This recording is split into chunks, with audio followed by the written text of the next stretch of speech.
Nacho, cuéntanos qué os lleva a crear Funding. Bueno, Funding nace una idea de dos hermanos abulenses. Yo estaba trabajando en el sector de las renovables, trabajaba en un fondo de inversión donde nos dedicábamos a comprar proyectos, invertir el dinero de nuestros inversores, pero al final eran pues, grandes patrimonios que pueden invertir lo que te piden estos vehículos, que de ticket mínimo son 100.000 euros, con lo cual es inaccesible para casi todo el mundo.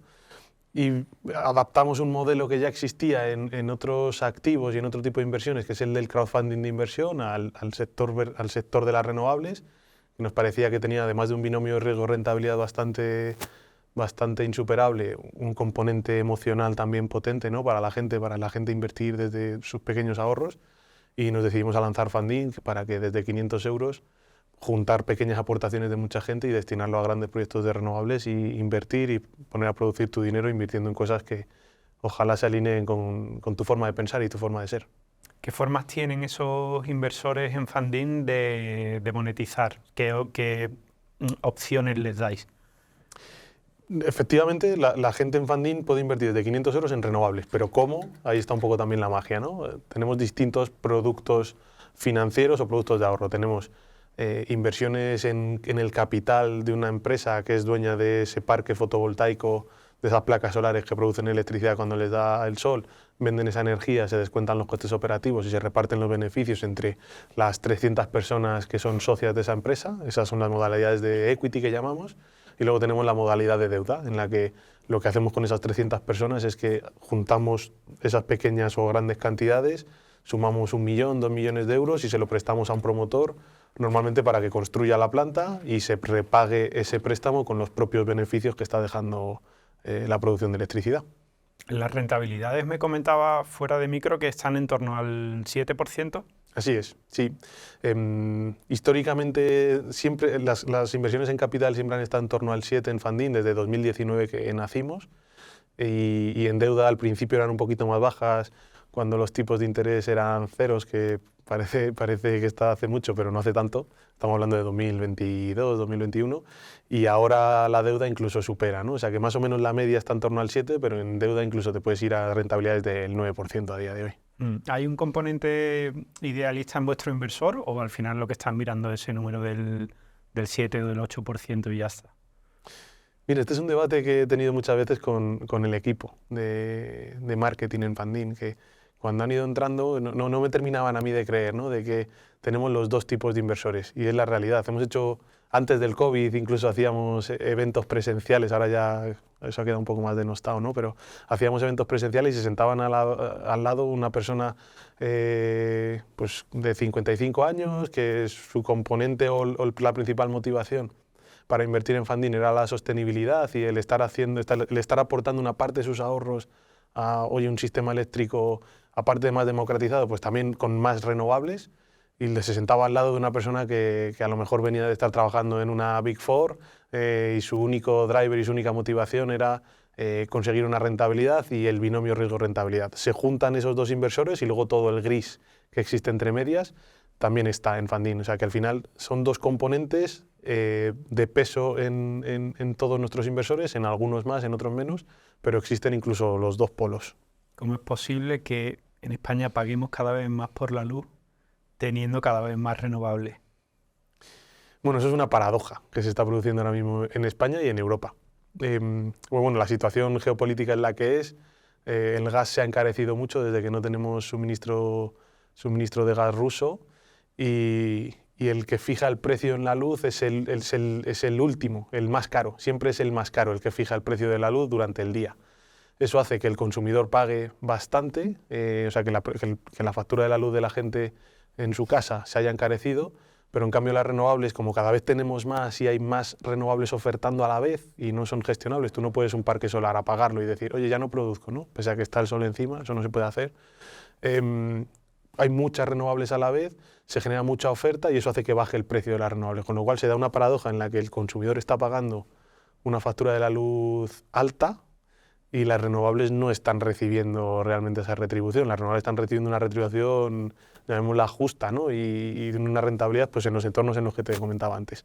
Así que se da esa paradoja y hasta que no cambie un poco el mix eléctrico o el sistema de fijación de precios, pues la verdad es que la situación geopolítica no tiene pinta de ir a cambiar en el corto plazo, así que no va a seguir pasando.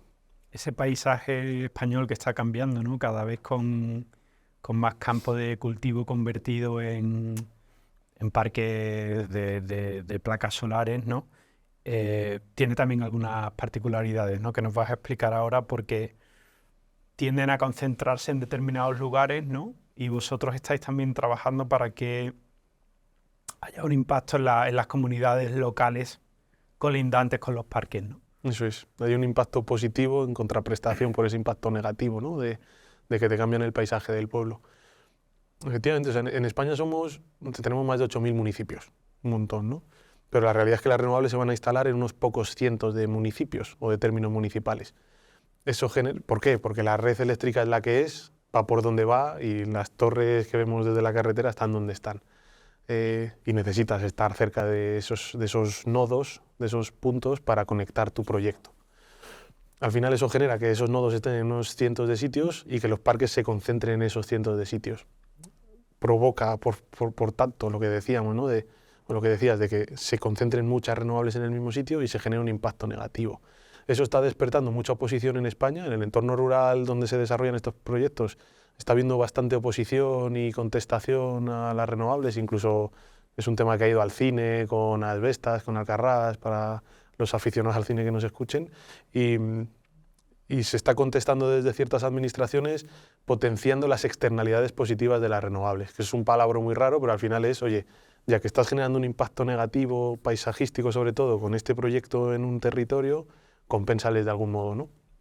Una de las formas que se está desarrollando en España, que se está trayendo de hecho a otros países de Europa es, oye, señor austríaco que desarrolla su proyecto en Sevilla, ¿por qué no deja a la gente de Sevilla invertir en ese proyecto que usted está desarrollando, ganar un poco de dinero, al igual que va a ganar usted, y de esa manera, pues oye, compensar un poco ese impacto negativo con la posibilidad de invertir en estas cosas? Y nosotros, pues con todas esas grandes empresas, estamos siendo una herramienta para poder hacer todo esto y hemos hecho recientemente un proyecto con Enel, con Endesa, estamos haciendo proyectos con otras utilities, con otras empresas energéticas muy grandes del IBEX, que la verdad es que no nacimos pensando en ser una herramienta para ellos, pero a día de hoy lo estamos siendo por toda esta nueva realidad que se está viviendo en España. El ahorrador tiene como muchas opciones ahora, pero muchas de ellas son de riesgo. Sí. El depósito bancario tiene pinta de que en breve va a desaparecer, ¿no? Y ahí tienes el mundo de las cripto, por ejemplo, que es un mundo que mucha gente no entiende o tiende a vilipendiar. Y luego están pues, proyectos diferentes como el vuestro. Al ahorrador dubitativo, ¿qué argumento le lanzarías para convencerle de que apueste por Funding? Bueno, el primero sería, que yo creo que es una máxima de inversión, y dado que tampoco nosotros estamos supervisados por la autoridad financiera y no nos deja como asesorar a la gente financieramente, que es lógico, pero una máxima de inversión y que prácticamente es un dogma es diversifica, ¿no? Es lo que tienes que hacer y tienes que diversificar no solo entre diferentes proyectos en Funding, sino que Funding sea una parte de tu cartera de inversión. Con lo cual, la gente tiene que intentar construirse una cartera de inversión en la que la mayoría de su dinero esté depositado en cosas incluso más seguras que Funding, que las hay. Pues puedes tener bonos de empresas cotizadas, puedes tener bonos soberanos y invertir en un bono español, por ejemplo, o en un fondo monetario. Y luego hay una parte que puedes empezar a destinar a cosas que te mejoren la rentabilidad y la media ponderada te suba un poquito, ¿no? Nosotros hay una opción intermedia en la que estás invirtiendo en un activo real, algo que por muy mal que vayan las cosas tiene un valor. Las placas solares siempre van a tener un valor, por mucho que baje o sube el precio de la luz. Y luego hay una parte ya última para jugar en la que te puedes intentar ir a áreas más exóticas como las que mencionabas, ¿no? Pero si se quieren animar a invertir en Funding, tienen que intentar invertir una cantidad pues que quizá no necesiten en el muy corto plazo, que puedan tener ahí destinada un cierto tiempo, porque las inversiones en infraestructuras, en renovables, son inversiones aburridas en el buen sentido de la palabra, son inversiones que van a estar pagando su 7% en el escenario estándar, pues, con tranquilidad, no vas a tener ni subidas ni bajadas de esas cantidades y vas a poder, y deberías de destinar ahí una pequeña parte de tus ahorros, un 20, un 30% de los ahorros que estás invirtiendo es lo que deberías de estar invirtiendo en este tipo de cosas. Muy bien, Nacho, pues muy bien explicado y muchas gracias por venir. A ti, Fede, muchísimas gracias.